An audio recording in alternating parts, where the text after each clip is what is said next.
Sa Sports Saksi, pasok na sa Final Four ng 2012 AFC Challenge Cup ang Philippine Azkals matapos manalo kontra sa koponan ng Tajikistan.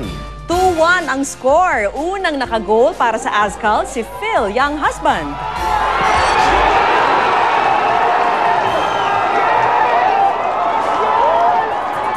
Ang ikalawang pagtatangka ni Phil hindi lumusot pero 10 minuto bago matapos ang laban, nakagol si Angel Girado.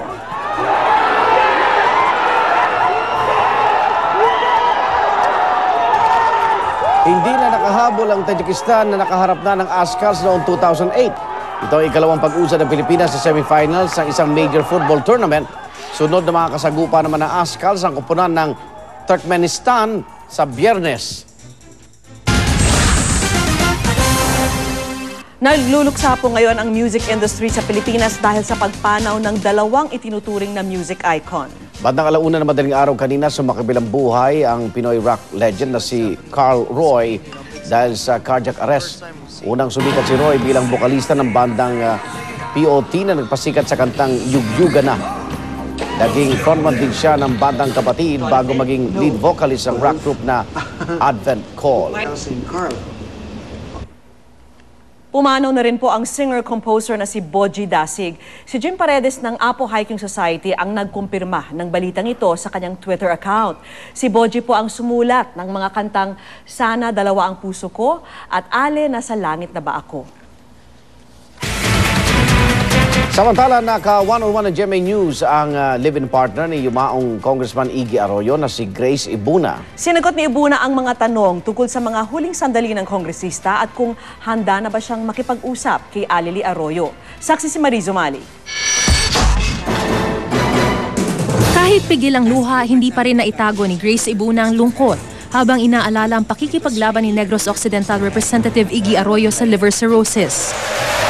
Last few months namin in London was a roller coaster ride.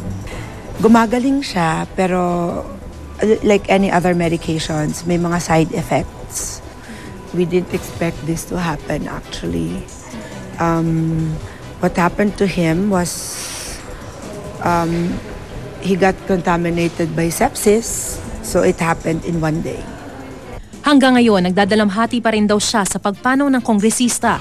I'm still grieving, you know, it's getting worse every day. My best friend, my soulmate, my worst critic, my best fan. And I guess most of all is we had each other's back all the time. And then ngayon, ang mahirap na adjustment is all of a sudden, marirealize mo, you don't have your partner there. Pinabulaanan ni Grace ang aligasyong siyang nagbigay ng pahintulot na alisin ang life support na nakakabit sa kongresista. There was no plug that was pulled. I have legal documents to show. Alam mo, if it's true, sana dinimanda na nila ako. Demanda nila ako para magkaalaman na lahat. Kasi puro dakdak sila eh, diba? Oo, puro bintang sila, paninirang puri eh. Yun yung masakit sa amin. Nang malagutan ng hininga si Congressman Iggy, ang kapatid nitong si dating First Gentleman Mike Arroyo raw ang isa sa mga una niyang tinawagan. Itinuturing daw kasi siyang pangalawang ama ni Congressman Iggy. Tumanggi namang idetalye ni Grace ang laman ng last will and testament ng yumaong kongresista. Pero hindi raw totoong sa kanya lang mapupunta ang lahat ng yaman. All in all, I think Iggy designed it for us to stay together as a family. Iggy was not in his proper sense of mind when he wrote that will because he is not under the grace of God and that he is sinning. Maris, sino dito sa buong earth na to ang walang kasalanan? So does it mean lahat tayo, we are not in our proper sense of mind? Will not only be... Bakit pa puro pera, Maris? Bakit puro pera? Sorry, I don't want to fight about money. It leaves a bad taste in the mouth.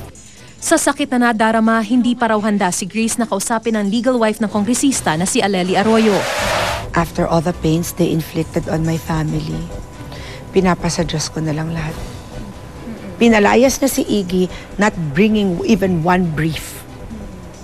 Pinagkait niya yung anak niya. Inamin ng bata yun dito sa inyong channel, right? The whole time na may sakit si Iggy, the whole time na, you know, he was up and down, may tumawag ba sa kanila? May nag-offer ba may nangamusta man lang ba? 'Di ba? Para tanungin kung kamusta ka na? 'Di ba? O mamamatay ka na ba? Or something? 'Di ba? Or gusto mo bang palitan kita? 'Di ba? Bakit ngayon patay na si Iggy, biglang all of a sudden merong parang lumabas na lang dyan, claiming his body? Why his dead body? Wala pa raw plano si Grace kung papasukin niya ang politika, ngayong nabanggit ang kaniyang pangalan na maaaring humalili kay Congressman Iggy. I will pray for it first. Kasi I really believe that once you enter politics, you should enter politics with a calling. Ako si Mariz Umali, ang inyong saksi. Samantala, kung pagbabatayan ang mga post sa social media, ano-ano na nga kaya ang mga pinakagusto ng mga babae at lalaki? Bilyong-bilyong post po ang sinuri ng isang kumpanya sa Amerika para alamin yan ang kanilang natuklasan. Narito po sa report ng saksing si Katrina Son. Ika nga nila, men are from Mars and women are from Venus. At totoo raw yan kahit sa mga gusto nila. Nang suriin ng US-based social media monitoring company na NetBase ang 27 bilyong post ng mga babae at lalaki sa mga social networking sites sa loob ng isang taon. Ang lumabas na number 1 na gusto ng mga girls, ice cream. At ang numero 1 gusto naman ng mga lalaki batay sa kanilang mga post. Ano pa ba? Edi kotse. Men and women are always compared magmula pa nung una kung ano yung gusto nila, what they desire, what they want. Pero nang ilista na ang mga pangunahing gusto ng pareho, lumabas na hindi naman pala sila gaanong nagkakalayo. Ang top 3 nga, nagkabali-baliktad lang. It seems that sinasabing meron palang pagkakaparehas din ang men and women.